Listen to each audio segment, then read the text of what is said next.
Hey everybody, and welcome to I Can't Believe It's Not News, your favorite podcast about fake news. I'm Beth. And I'm Kelly. Hey Kelly, how's it going tonight? It's going pretty good. I'm super excited because we have a returning guest tonight. Wait, somebody came back. We do. Surprise! What? Who is with us tonight? It's George Soros. Oh, our new sponsor. No. Yeah, our new sponsor. No, sorry. It's not George Soros. It's actually the lovely Vanessa Otero, who we talked to last. No, you talked to her. I didn't get to talk to her. I did. I talked to her because you had the Black Plague. Yeah. So welcome, Vanessa. Thanks so much for having me on. It's a pleasure to be back on this podcast and to be talking to both of you. And I'm really excited that you invited me back. So just so you know, you'll get interrupted twice as much this time because I'm Perfect. here. I'm the interrupted one. Kelly's very nice and will just let people talk. Oh, well, you should interrupt me because I like to talk. Well, that's why we like you on a podcast. Otherwise, it's just weird. What podcast is for? Just silent. Yes. So, hey, so you are with, remind everybody why we like you. Well, so since we last spoke, I have a new organization that I've created called Fontes Media, and you may have never heard of that, but you probably have heard of the media bias chart, and that's why you had me on the show in the first place, because I created the media bias chart. But since then, I felt compelled to create a company to fulfill this great need that's been revealed by the popularity of the media bias chart. So tell us about this. I'm intrigued by this notion that you're taking an idea and taking it to the next level. I feel like that's something amazing, and that maybe a lot of people will start something, they get a little stuck and plateau, and they don't really know how to take it. Not looking at you, Kelly. Not looking. Nope. But so you've been inspired by what happened to you, like very organically, and you've been like, okay, I need to like make this a mission and take it to the next level. Exactly. Yeah. So I've been really fortunate in a lot of ways, and so I just feel, like I said, compelled to take it to the next level. And when we first talked, it's kind of about how did I come up with this media bias chart, and why is it so popular? And at first, I just did not know the answers to those questions because, like I said on our last discussion, I just made this myself because I thought it'd be a great way to communicate very complex concepts of quality and bias with my friends with whom I have political discussions on Facebook. So it's a hard place to communicate with friends about politics. And I had no idea it would get so popular, and it got very popular. And I started looking around to figure out why, and that really became apparent to me from all the feedback that I was getting. So I would hear from teachers, college professors who wanted to use this in their courses to teach media literacy. I hear from all kinds of news consumers who just wanted to use it for their own personal reference because the media landscape is so complex. And I started looking around for, other more expert people than me who were in this business of ranking the news and, telling us what's good and bad and what kind of criteria to base it on. And I found that there really wasn't anything out there. And there are some blossoming, burgeoning efforts right now, but all of them have their limitations.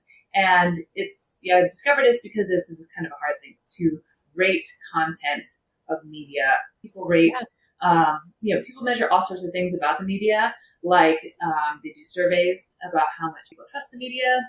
They can measure people's clicks and views and engagement. They can measure things about the audience that's watching, but there's not really a lot that rates the content of media. So since I had fortuitously stumbled upon this way to communicate these concepts, like I had come up with this taxonomy that just made a lot of intuitive sense to people. So I worked on that and refined it because that taxonomy was useful and that was out there. But then I also had this methodology, this rough methodology at first to how to place sources on this taxonomy in a reliable way, in a repeatable way. So not just, it wouldn't be just me that could come up with my own personal placements on this chart, but that other people, even people with different political views, could come up with placements and they'd be similar, or you could average. Right. So I thought, there's a need for this, and I should make a company about this.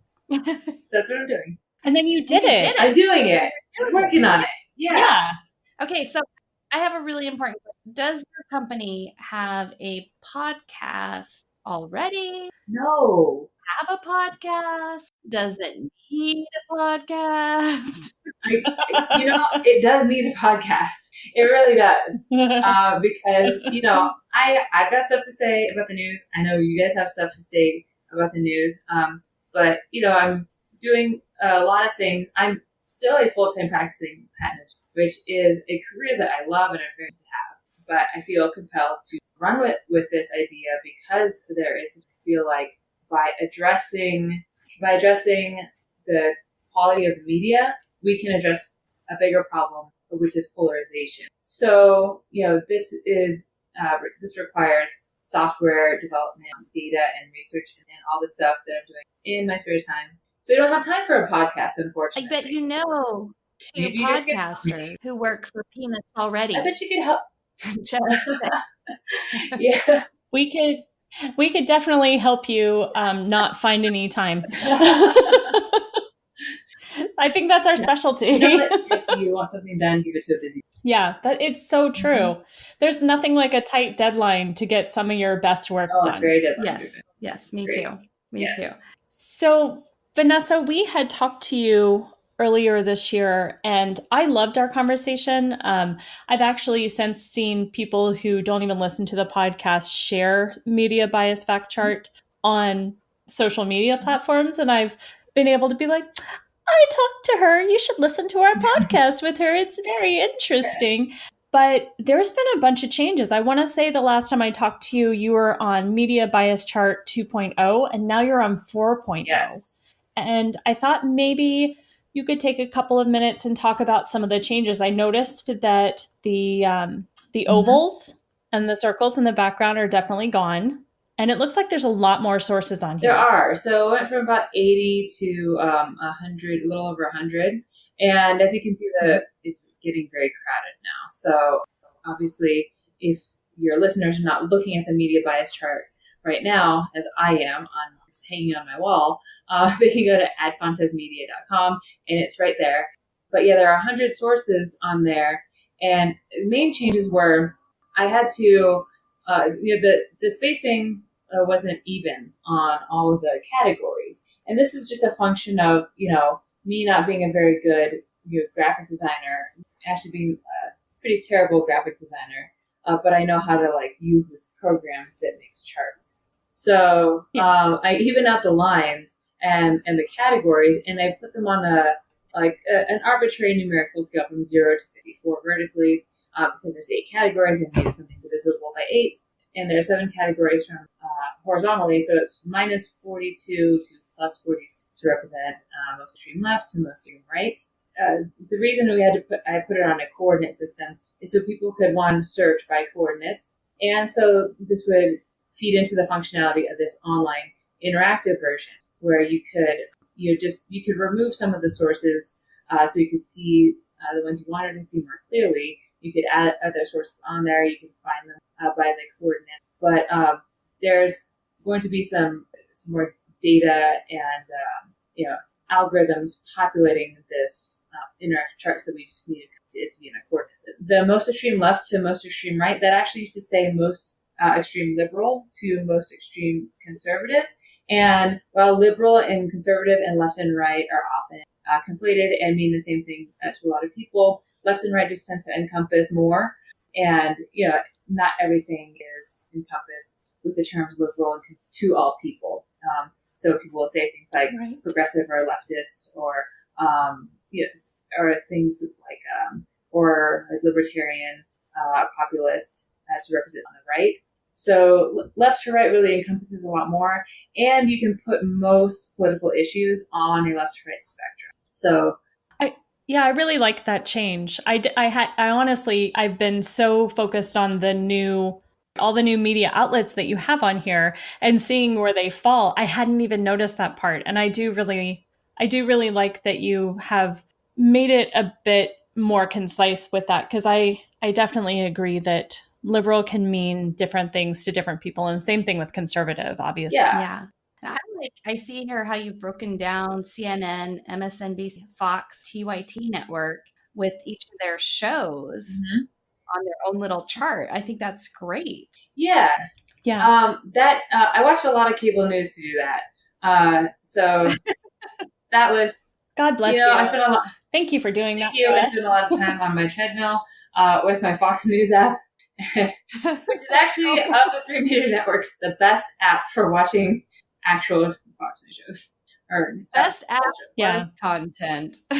Yeah. So, I mean, what's fascinating is that there's really a broad spectrum. I mean, they're not as broad as, CNN and MSNBC. CNN and MSNBC stories, if you look, they kind of cluster more closely to their overall ranking, whereas Fox News has a much wider spread from pretty good stuff, just a little conservative, to, oh my goodness, what are we watching here in prime time? So there's, so there's a big, I think those distinctions are important, and those are the kind of distinctions that you'll be able to see on the interactive version of the chart. So just imagine being able to click on Fox News and then you see all the Fox News shows.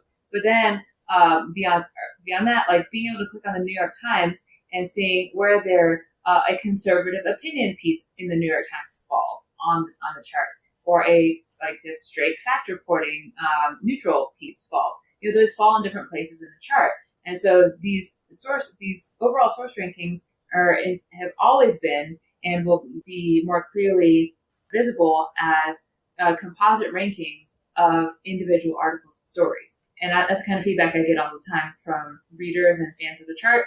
They say, okay, I see that New York Times is here, but what about this one article?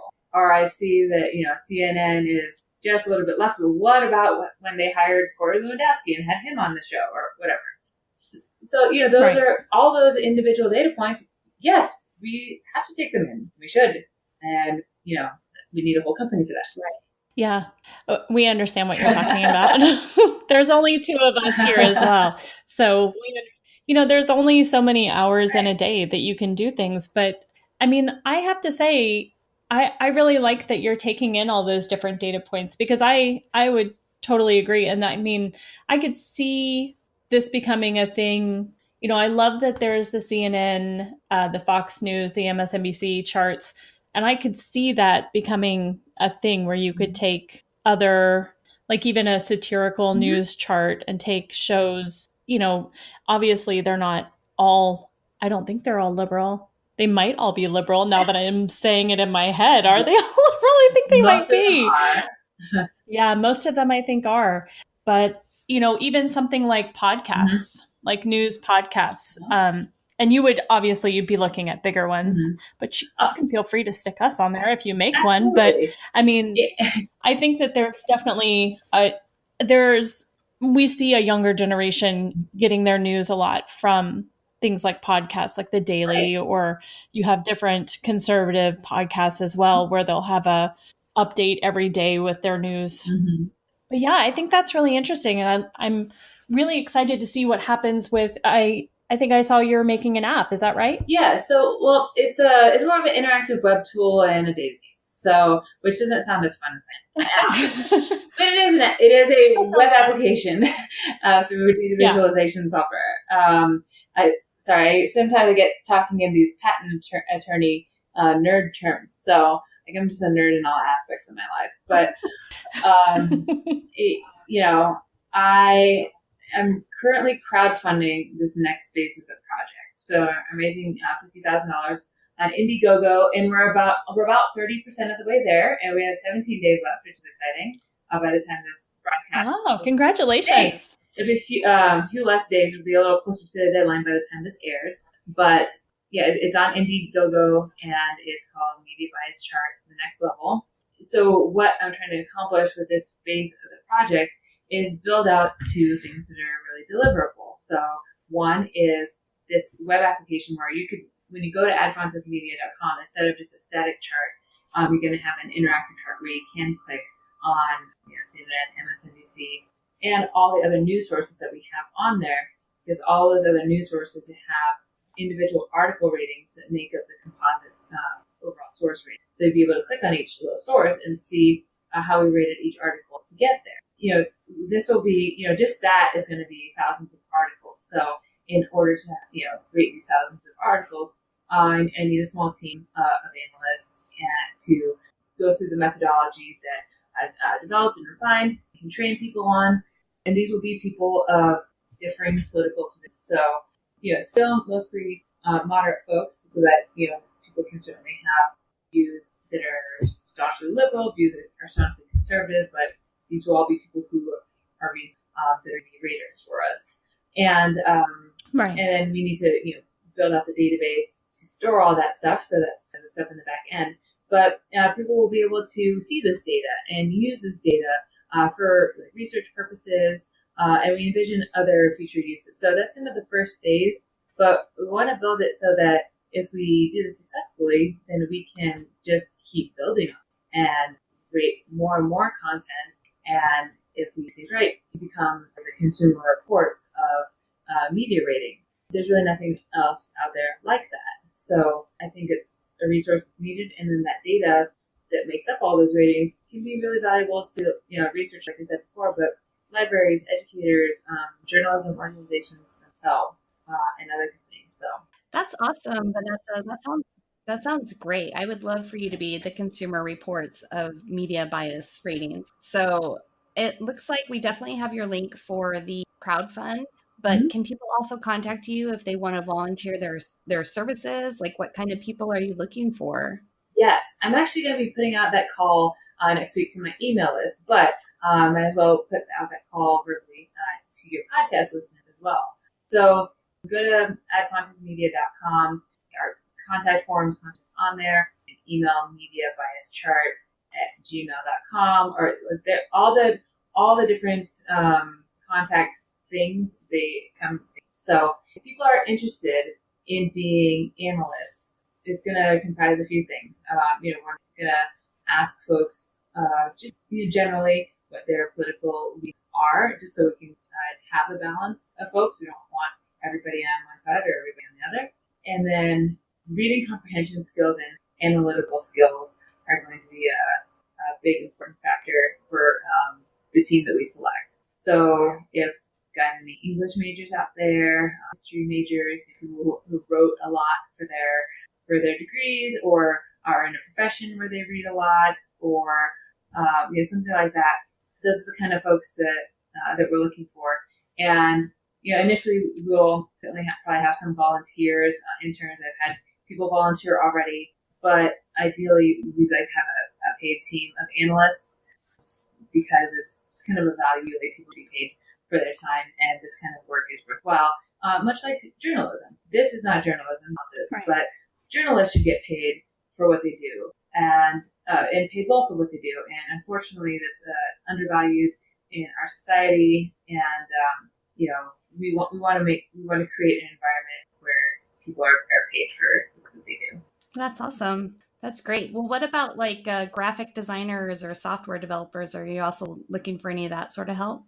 I've got a team right now. I've actually gotten a lot of people reaching out for help, and it's difficult to work with people remotely on that aspect. So I do actually have a couple of local folks on my team that I started working with, but certainly I'm open to people who feel like they might be uniquely situated to help me out. I've met the greatest people just by people who've reached out to me. So that's awesome.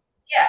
So one of the questions I was actually going to ask you, I think in part of your explanation of what the website is going to do, you kind of answered it, but one of our, and I just want to make sure that I get this correct. So one of the questions I was going to ask tonight was about the difference between the media bias chart and a website we use a lot, which is Media Bias Fact Check. And it sounds like, to me, and you tell me if I'm wrong, because what I was hearing from you is it sounds like what you're doing is you're getting independent analysis and getting a really good strategy for why these things, why these particular media sources are rated the way they are. Whereas Media Bias Fact Check does seem to depend a lot upon people who come to that website and rate them. So it could be skewed very easily. Do you find that that's true? Yes. So there are a few, like you alluded to, a few different ways to try to rate content, and most ways are consumer facing, asking a consumer what they think of the news. And that's so if you ask a person who's very conservative if Fox News is a trustworthy news source, they will say yes. And if you ask a very liberal person the same question about Fox News, they will say no.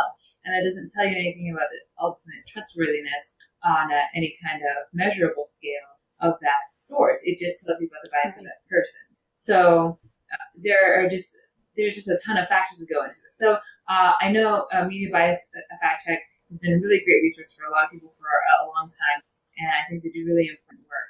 And they have it's kind of a combination. I know they have a small team of folks that rates sources, and they have their criteria kind of spelled out on their website for what they read and how they rate it. It's all transparent and very good. And then they also have that consumer voting component. So I'm not sure exactly how that balances, but how my approach is different.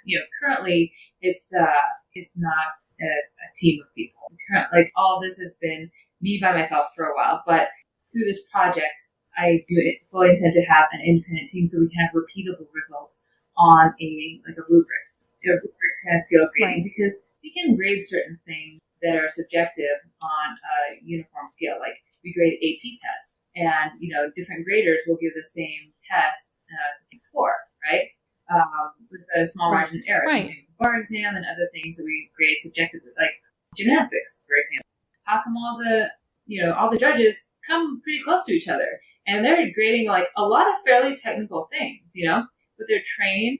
Those things that they're looking for are very granular, and we can do that. And we are doing that. So on my website, I have a much more detailed methodology about those granular ratings. So there's lots of things to measure about each article. You can rate the headline, you can rate the graphic, you can rate the lead. You can rate each individual sentence for a couple of measures of quality and a couple of measures of bias. And so those are a lot of different inputs. So the more granular you get with something like that, the more repeatable it can be across different people of different political persuasions, because people may disagree very strongly on something like gun rights or immigration or taxes or what have you, but those two people can read the same sentence and say, this is a fact statement, right? And they will agree that this is a fact statement. So they score it that same way.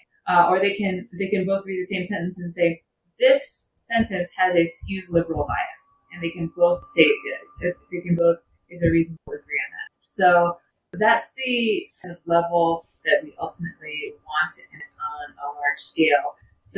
And that's content analysis. And that's why the name of the company is Ad Fontes. Ad Fontes is Latin for to the source.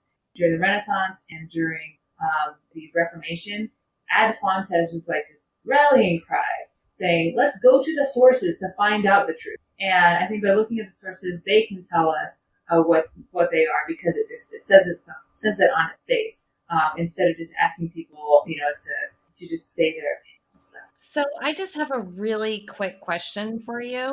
Do you think that Donald Trump has somehow biased people against the media lately? Yes. Off the cuff. Yeah. I mean, I know that's a strange question why would anyone ask that, especially today? So, people say that you can't change people's minds, and I think that's an absolutely false. I think what people mean when they say that is that it's hard to get somebody to admit they're wrong when you argue on Facebook. That's true, right? You don't tell somebody, hey, you're stupid and wrong, and then at the end of the conversation, they're like, yeah, I'm stupid and wrong. That doesn't happen. Exactly. You're totally right. But people are very easily and heavily influenced by the content that they consume. And that can be the television content, like the words of a leader, and that can be media content and the things that they read. I mean, people's views are formed by the information they consume. That's just how humans work. So if you're constantly reading more and more polarized insular media, or listening to a leader that's telling you things that you are predisposed to believe that like the media is the enemy of people and things like that. And then you read over and over in especially low quality, low bias sources and your low quality, high bias sources. And you are not very good at discerning what kind of content you should be putting in your brain, then it's really easy to be influenced. And so when you look at the headlines of the last couple of days, have been terrifying. But like what jumped out at me immediately was the list of people to whom bombs were sent was just a list of the current boogeyman tropes in low quality, highly biased conservative media. So it's Hillary Clinton and George Soros and Obama and Eric Holder and Maxine Waters. And they were sent by Debbie Wasserman Schultz. I mean, this is a really specific list of people who are beat up every day in conservative media. This is not like, these are not the people who are advancing the most progressive laws around the country and, you know, governors, state houses or legislative state houses. No, these are the people that are like, have been called out by talking heads and by these sources. So this is the stuff that happens when you have people that are, when people are constantly consuming this kind of low quality information because they are easily influenced. We're all easily influenced, and to the extent that you're unable to recognize it, it's harmful. It has harmful real life results. Right. And, you know, one of the things, Beth and I were talking about this yesterday as it was breaking, which just as a reminder, if anybody doesn't know, there was the pipe bombs that were sent yesterday. Vanessa just talked about them as well and who they were sent to. And, you know, just as a reminder, Debbie Wasserman Schultz's name wasn't even spelled correctly on the packages. So, you know, they probably did more research into making the pipe bomb than they actually did into the people who they sent them to. They basically looked up addresses and that was it. They didn't care about the actual people. But one of the things that both Beth and I were talking about yesterday was it's so shocking to see how quickly, not just bots, because obviously there were thousands of bots out yesterday, instantly saying that this was the Democratic Party, that they had sent these to themselves. And I remember she said something you said something to me, Beth. Do you remember what it was? I said, of course, Kelly, the Democrats Senate, they were mad they didn't get their paychecks from George Soros for protesting. I mean, it's so true. It's so true. That's why I sent my bomb to George Soros. No, that was the stupidest thing I've ever heard. Like Rush Limbaugh out there touting that Democrats sent these. Oh, yeah. And it was everywhere. It was everywhere from Reddit to Twitter to Facebook to conservative media sites. Every place was sort of just repeating this nonsense yesterday. And, you know, when I was talking to my husband at home, my husband is from a country that has seen its fair share of pipe bombs because he's from a country that has had a civil war that employed them.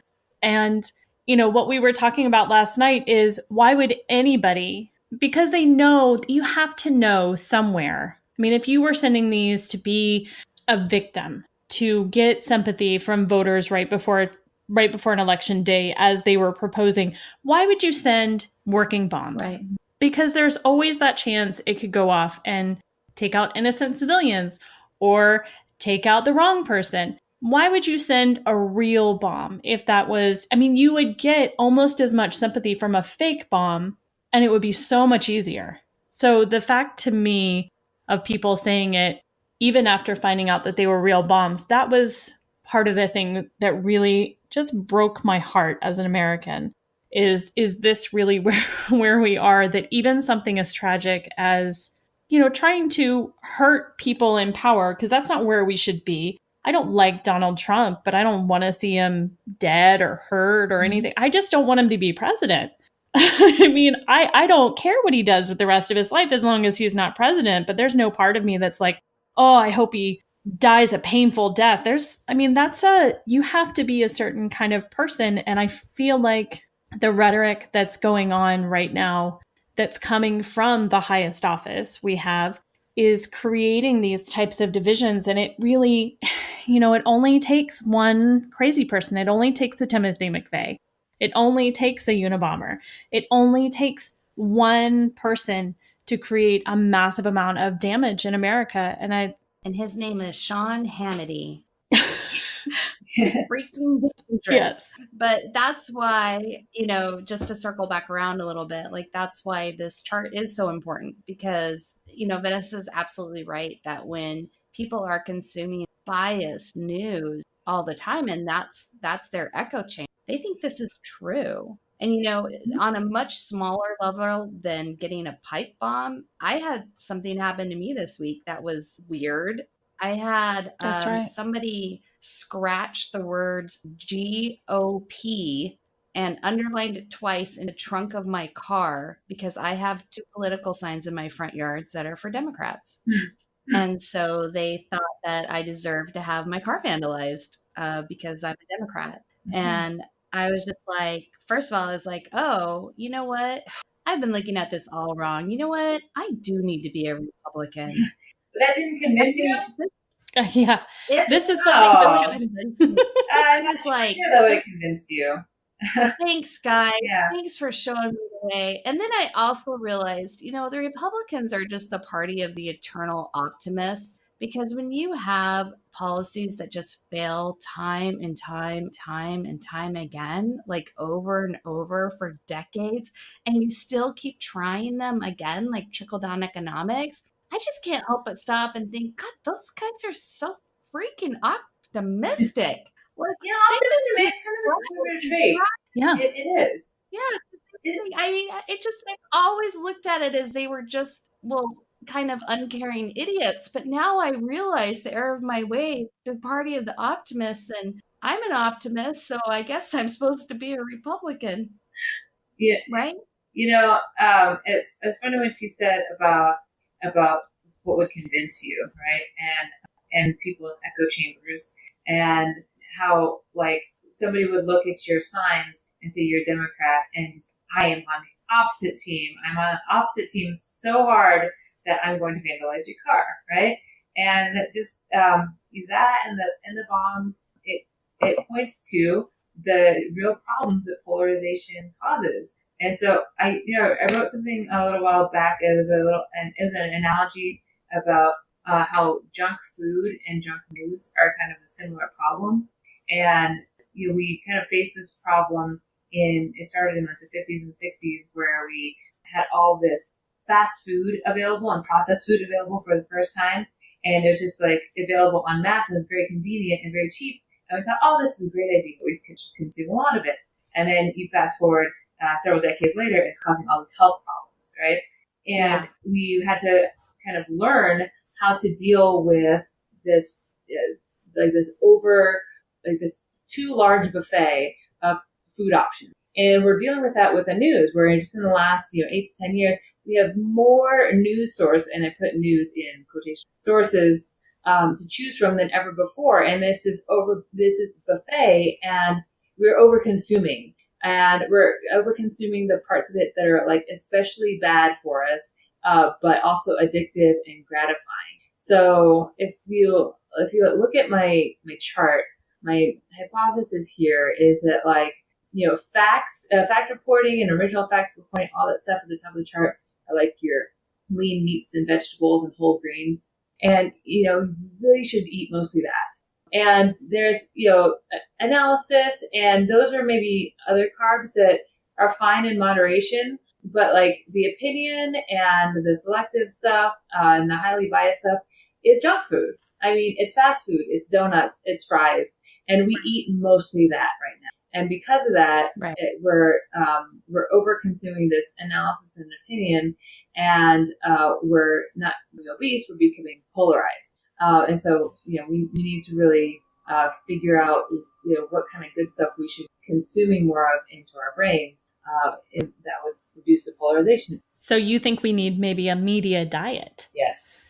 Like this could be our media food pyramid.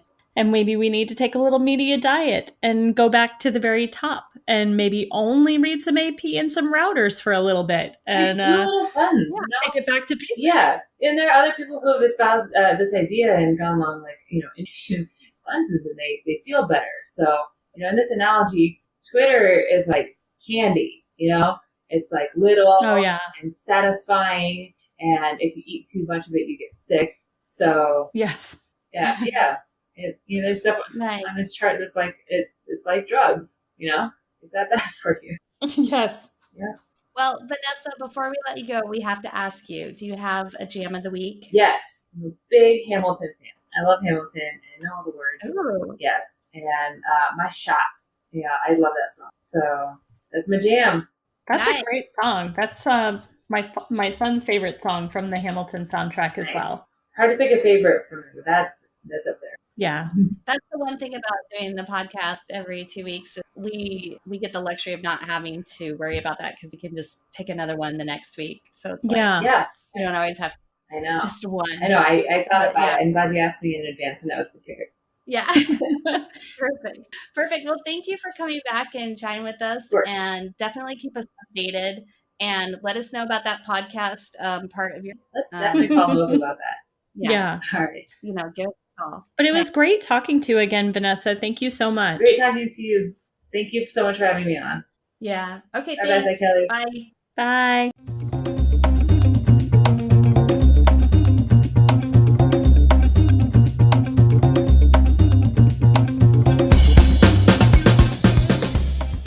All right, guys, we're back.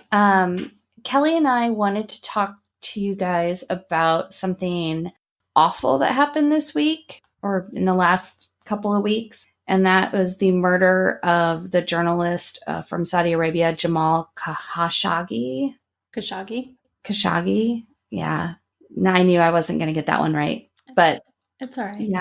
But here, obviously, like we talk about fake news, but we're very concerned about the treatment of real journalists, especially in this landscape, and especially by our president, DJT, who really, his remarks and thoughts and the way that he treats the media has just been so harmful.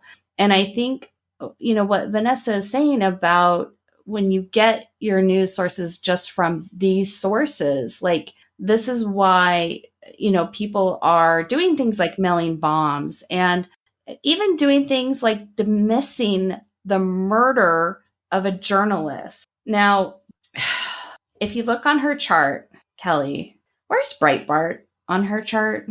It's at the very top in the middle because they're the most reliable news source on the planet, right? No, honey, I said Breitbart. Oh, yeah, no. Breitbart is a little bit above InfoWars, which is literally the bottom corner. Bottom. So they're in the right, most extreme right column, and then they're halfway in. So they're in the red triangle, which is nonsense damaging to public discourse. Ooh, okay. And it also contains propaganda, misleading info, and inaccurate or fabricated info. So when we talk about Breitbart as being not a good source, we're not kidding.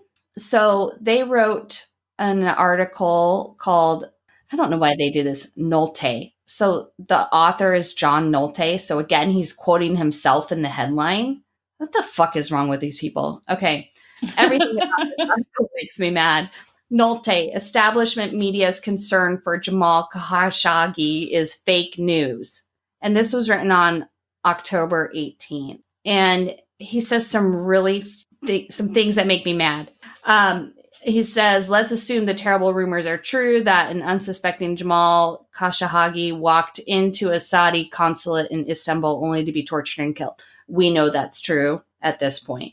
Now, basically what he goes on to say here is that that's too bad and that's horrible that this person was killed, but why should we care so much?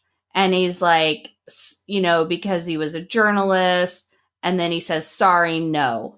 Call me a monster. Okay, you're a monster. Yeah. That's the article. Yeah, no wait. problem.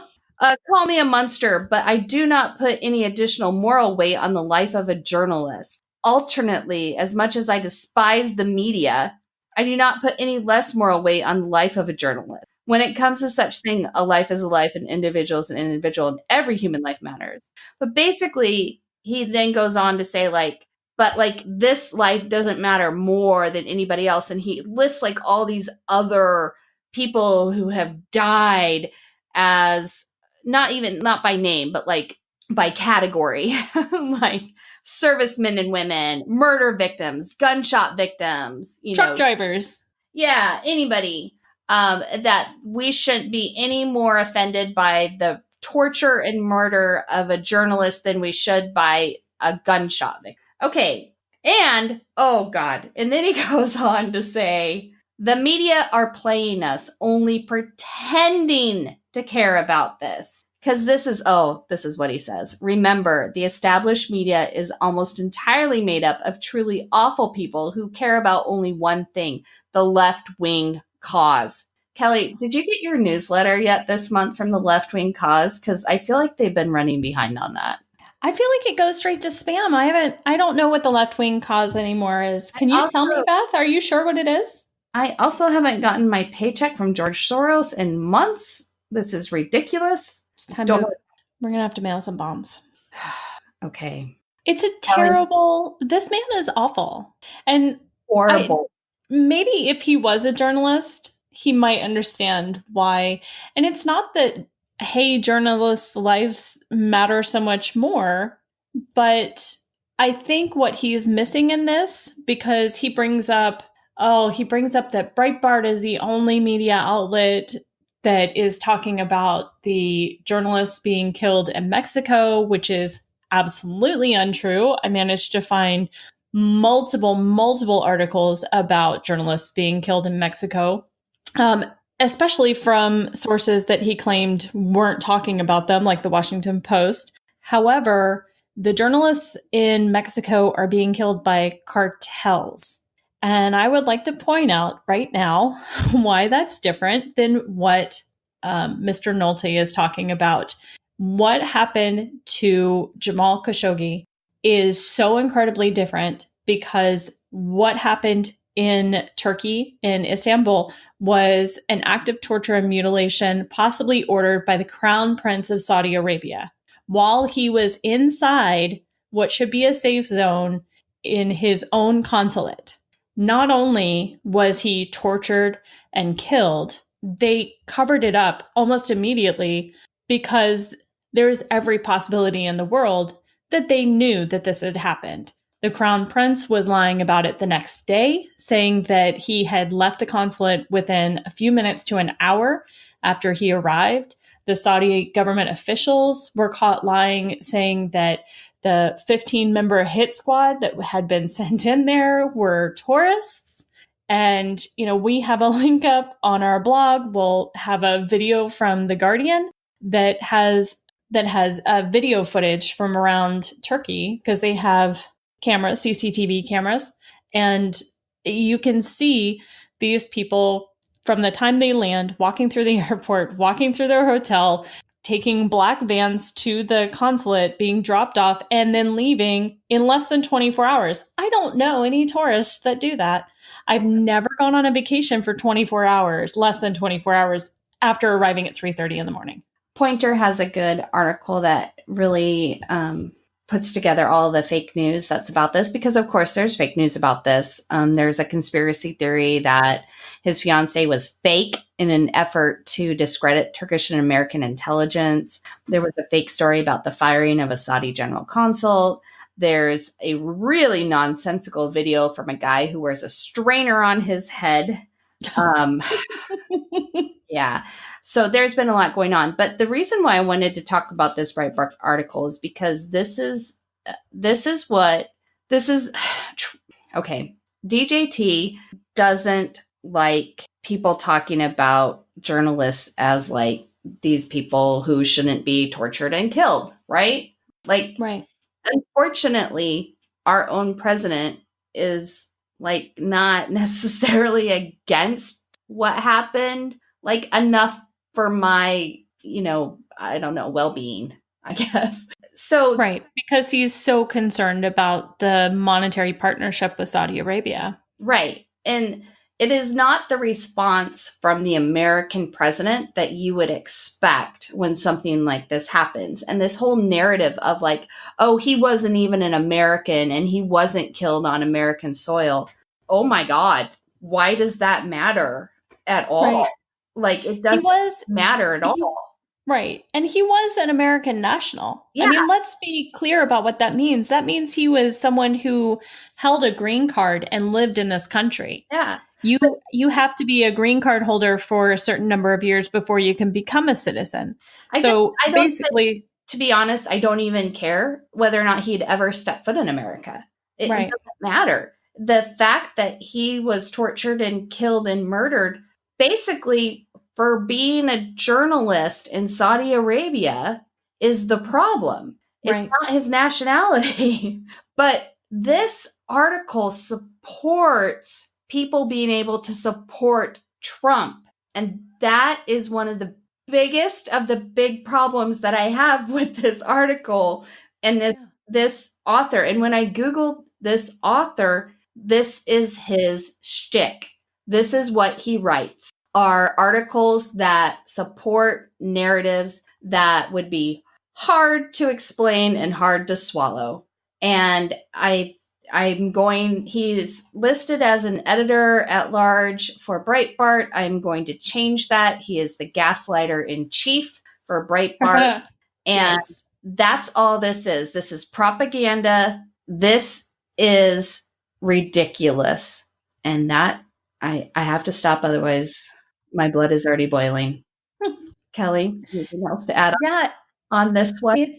I'm just really grossed out by the way that he just completely disregarded. And I know that when you and I were talking about this article earlier, I pointed out that at one point he has a really random article link in the middle of his rant about how this guy isn't special that just takes you to a link about a girl that went missing, but then was found in Georgia with her boyfriend that she had met online, and she was 16 or 17 and he was 33. And while that is absolutely not cool and is seriously, that is a very awful thing for a family to go through, for a young girl to go through. I can't even imagine what she probably felt like.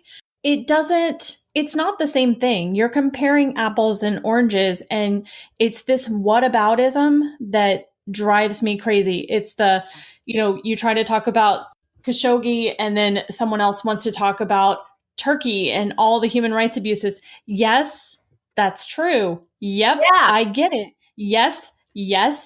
But at the same time, we can be upset about more than one thing. People we contain multitudes. And it's so disturbing to me how they just want to try to gloss over this to make you more upset about something else. And that's, you can be upset about multiple things. We can focus on this right now. It's the very all lives matter aspect of it where they're like, but what about white lives? Don't white lives matter? And you're like, yes, they do, but we're focusing on this right now. I would say the only thing I would say different is I don't think it's apples to oranges. I think it's apples to doorknobs, because apples and oranges are both a fruit. They're both food. That's true. Similar. I mean, it's literally it.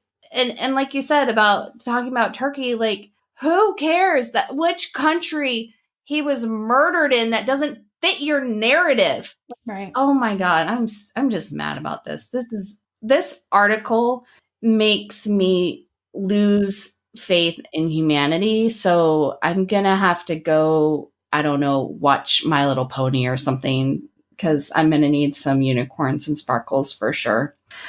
All right. So anyway, it was our hearts definitely go out to his family and friends, and definitely his very real fiance. Very, very real fiance. And I mean, the point here to take away is don't take this lightly, and it's not to be taken lightly. And real journalists do such a a service. It's almost a service because, like Vanessa was saying, they are underpaid.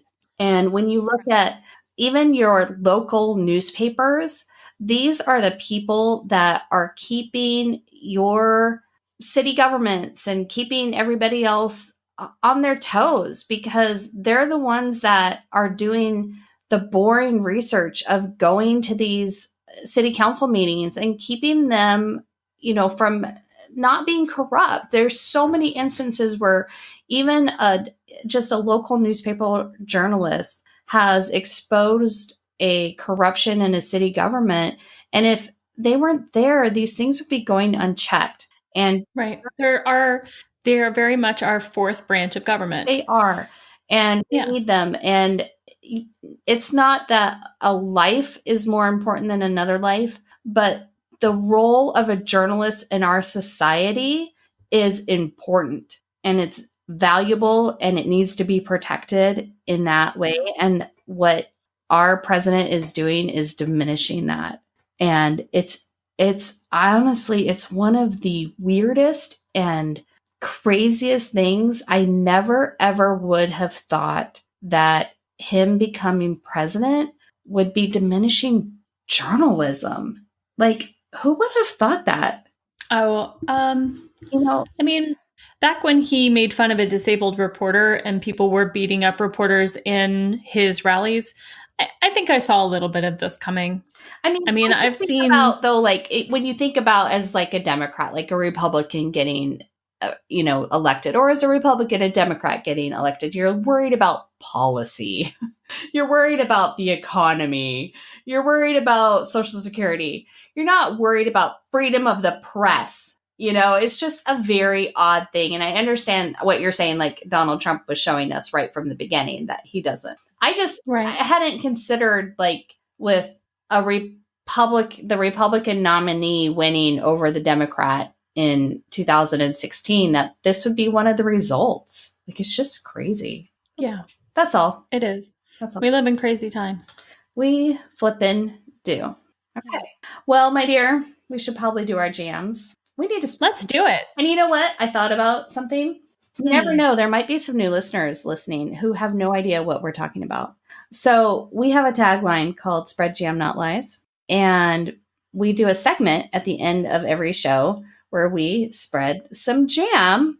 And basically what that means is we're going to tell you one of our favorites for the week. And sometimes it's a song or a book or a movie or a TV show or whatever we want, because we're the ones with the microphones. All right. So is it your turn to go first, or is it mine? I honestly don't remember, but I'll go first. I don't mind. I feel like it might be my turn to go first. I think it's not. You want to go first? I'll go first. Okay. I think it is my turn to go first. It is. Okay, then. Yes, I remember. Okay. So my jam of the week is, I have been super obsessed with the band Alt J lately. I really like their stuff. And like Vanessa was saying, you had to pick one song. So I picked Breeze Blocks. Now, this song, according to the Wikipedia page on it, contains multiple references to the children's book, Where the Wild Things Are. And he does sing in it, Do you know where the wild things go? And then at the end, he says, please don't go, I'll eat you whole. I love you so. And the words in the book is, oh, please don't go. We'll eat you up. We love you so. So it's got a lot of those similar references, but it's a very like calming song. And then when you like start actually listening to it, and if you watch the video, which the link I sent you was not the actual video because it is kind of disturbing. It's kind of can be about somebody killing their lover with a cinder block, because a breeze block is apparently a concrete block. Oh. And he's like, okay, I'm going to hold you down with soggy clothes and a breeze block. And it's like in the video, like he's drowning somebody in the bathtub with not him, not the singer, but like, Anyway, it's kind of like, you're like, oh, I love this song. That's super dark. Awesome. It happens. It happens. Yeah. But it is a very calming song. If you need to feel calm after all of this, just don't try to understand the lyrics or think about where the wild things are, because that's a great children's book that I love. It is. It's a fantastic children's book. It is. Love that book. All right, Kelly, what you got for me? So I was thinking today when I was picking my jam, I thought I would pick something that related to Halloween since it's almost Halloween. Oh. Yay! So I actually picked one of my favorite horror novels of all time, which is very short, very easy to read, and is super fun. It's a book called I Am Legend by Richard Matheson. And I Am Legend was made into a movie with Will Smith. It wasn't terrible, but it also really isn't very much like the book at all. Oh. So if you're wondering, hey, I saw the movie, I don't really need to read the book, you really should, because the book is it's really haunting, it's really beautiful, it's very much a one man struggle against the world and then what that really means and what it really means to be human.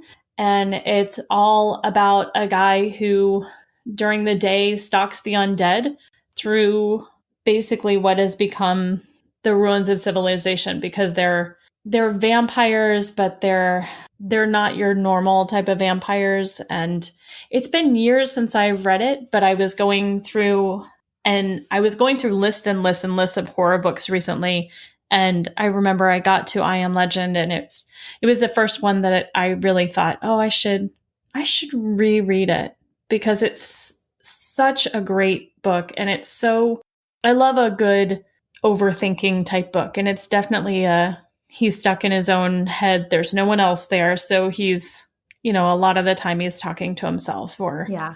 and I really like those type of books. I just saw a t-shirt online that I was like, ooh, it says, 1 second, let me overthink this. That sounds like a shirt I can get for a lot of people. Yeah, I was like, ooh, that's very, very perfect. Cool. Yeah. Well, we'll have to check that out. So if you guys like this podcast and you think that we're not super biased and you think that you could listen to us for some information, be sure to review, rate, and subscribe. Give us 5 stars on iTunes and help other people find us. And then you can follow us on Twitter and Facebook at Podcast Fake News. If you have anything that you want to send us, podcastfakenews@gmail.com. And then we have our blog at podcastfakenews.com. And head on over to Patreon, drop us $1 a month, help us keep the lights on here, and we'd appreciate that. So there you go. Kelly, anything else? We all have a happy and safe Halloween. Yeah, absolutely. All right, guys, until next time, don't forget, spread jam. Not lies.